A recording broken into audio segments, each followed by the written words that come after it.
Okay, hello everybody. Welcome back to another book review. Thank you for tuning in.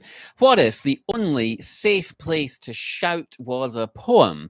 Today I'm reviewing three poems by Kim Myeong-sun, A Will, Battle, and In a Glass Coffin. And these were English translations by Sean, Jido, and they were published on the Poet Head website in 2017. So I will introduce Kim as a new woman writer from the early 20th century and explain how each poem works. Battle begins with a wounded soldier and turns into a critique of war, empire, and the landlord class. A Will addresses Joseon directly to condemn a society that punished an independent woman, and In a Glass Coffin speaks to the pain of women who seek self-determination and are suffocated by expectations. By the end of this video, you will know what these poems say, why they matter, and how to use them to start a thoughtful conversation about gender, power, and voice in modern Korean literature. So, hello everyone, I'm Barry. This is Seoul Book Club, and today we're talking about a very small selection of poems by Kim Myeong-sun. And as I mentioned, they're translated by Sean Chido An, whose name is sometimes listed as Sean Chong An. And I'm going to discuss three poems: A Will, Battle, and In a Glass Coffin. And they were all published on the Poet Head website in 2017. And I'll share the link in the description. So Kim Myeong-sun was born in 1896. She is thought to have died in 1954, but her biographers aren't certain if that is when she died. She made her literary debut at the tender age of 21 with a short story called A Girl of Mystery, which won third prize in a literary contest sponsored by the magazine Chongyeon, or Youth, the Youth magazine. And along with contemporaries Na Hye-sok and Kim Won-ju, Kim embodied the progressive ideals of the so-called New Woman.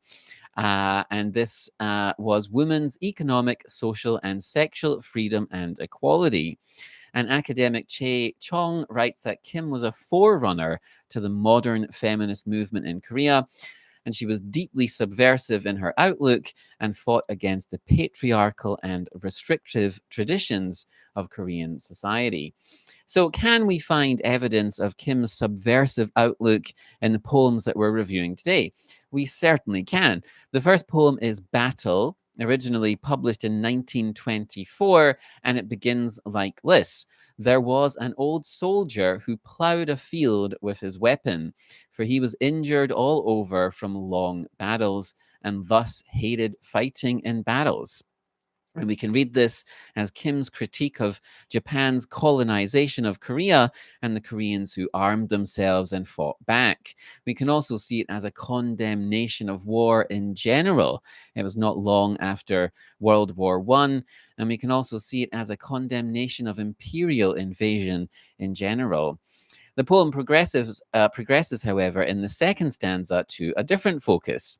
But the furrows were unyielding, and the landlord was vicious, so there was no harvest even after sowing and weeding.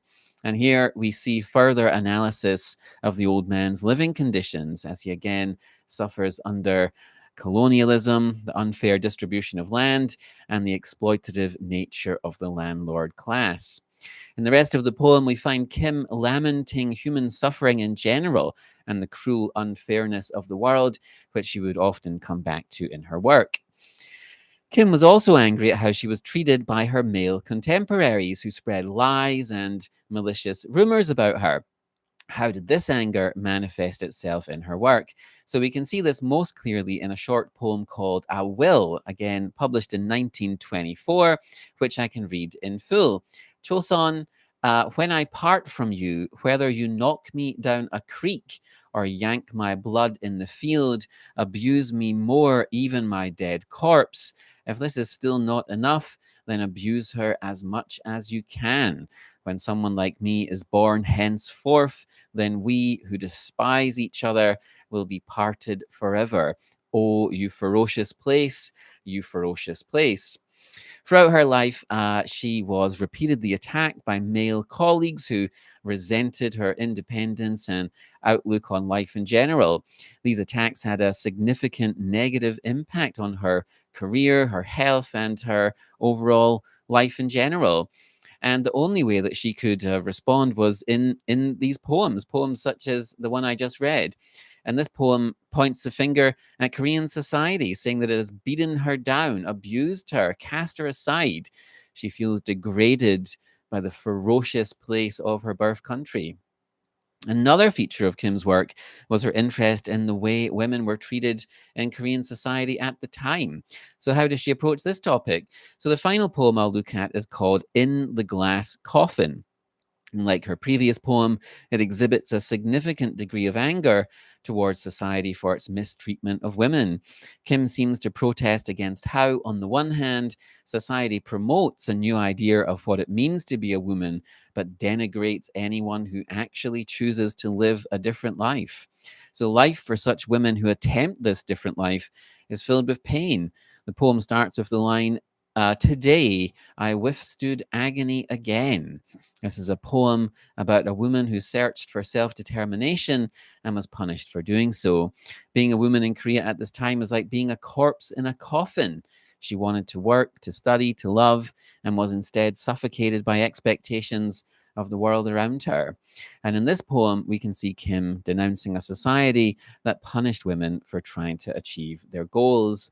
So, what are my final thoughts on Kim Myeong-sun?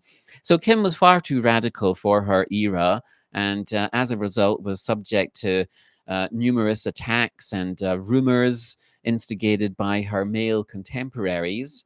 As a result, she was condemned and ostracized, and very sadly spent the last few years of her life alone in a mental hospital in Tokyo. Yet while she was alive, she filled her work with righteous anger, indignation, and resentment. For many decades, Kim's work was essentially lost to public sight. However, in the past several years, there's been a growing amount of interest in her life and career, and it's gratifying to see Kim restored to a place of some significance in Korea's literary history.